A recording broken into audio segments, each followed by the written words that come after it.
So yeah, that was a pretty difficult game to watch, in fairness, and it was really difficult for me to put this good and bad list together because there wasn't a lot of good. I was kind of scraping the barrel, but I will start with the good, and that was Aaron Wainwright showed that it doesn't matter what the situation is, he's still got the quality. In the first half, before he had that really bad eye injury, and hopefully, well, obviously he came back on, so that's a good sign, but it looked so nasty when he walked off. It was obviously that accidental scrum.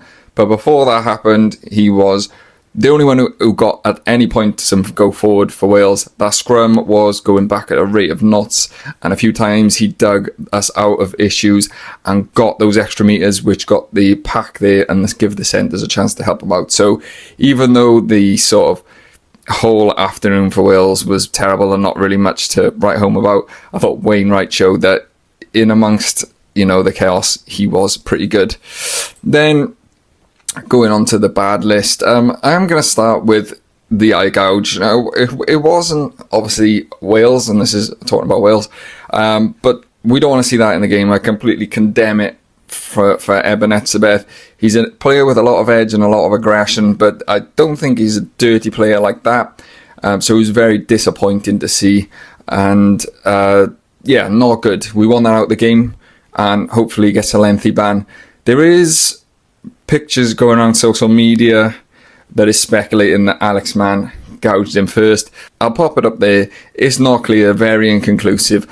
I don't think you can conclude anything from that. I've not seen anyone come out and actually say, other than fans, that he started it. So we'll wait and see on that. Either way, it doesn't sort of give Etzebeth the right to sort of do it back to him, and he should know better, a player of his experience. But if it did happen and both of them are gouged, I hope, even though Alex Mann's one of my favourite players, they both have really long bans, because it's just there's no room for it in the game. The second point I wanted to go on the good was, to be honest, the crowd.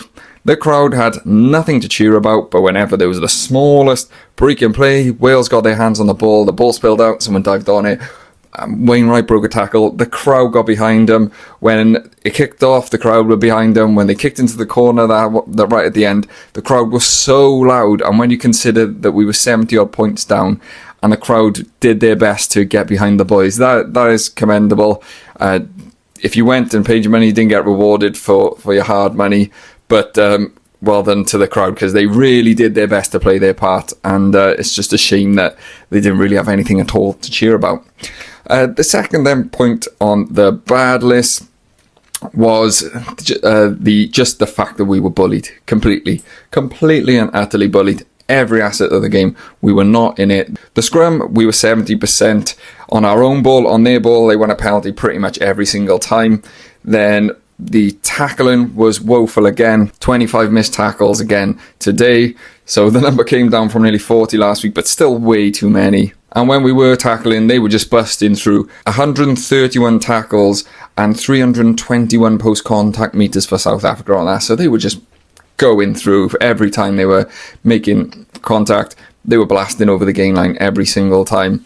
The line-out didn't work, nothing worked, just completely bullied every asset of the game, and it's not a good look. Yeah, where do we go from here?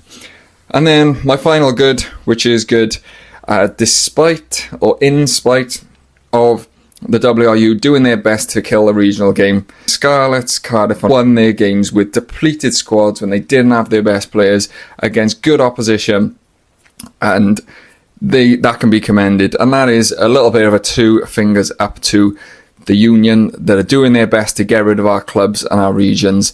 And this was a little bit of a, have that one, mate.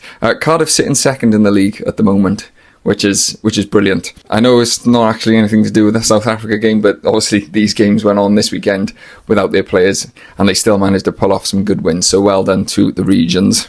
And then my final bad is just, this is a completely confidence destroyer now. I understand this was a game that was arranged years ago. They had to get it into the fixture list, and it was always going to be difficult without the players. But this is completely, to me, all the progress they made in the last game. Okay, the win in against Japan sorted us out for the World Cup draw, but you built sort of a bit of momentum after New Zealand, and there was stuff to build on and positives maybe to take out into the Six Nations. And now these players are just going to be shattered of their confidence. When they come back into camp next year, they're going to be, their last memory is going to be 70 points. And to a game they weren't in, it was attack against defence. It was just no contest whatsoever.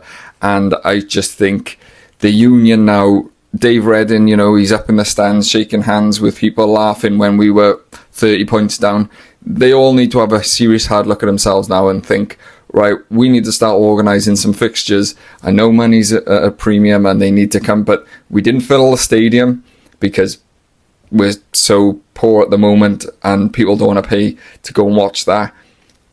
And whatever they do now, they need to start thinking about the fixtures, who we're playing, and get us some beatable opposition, because we can't afford to go on another run like we did over the last 2 years. They've really got to sort this out. They need to get right very quickly which region is going, if one is going. Stop these mind games where they're offering terms that are unsignable. Just sort yourselves out and try and fix Welsh Rugby, because at the moment we are in the lowest place I think Welsh Rugby has ever been, and it's on the Welsh Rugby Union to pull their finger out and actually do something about it, instead of being up in the stands in their hospitality box with their free beers. Alright, and that's my rant over.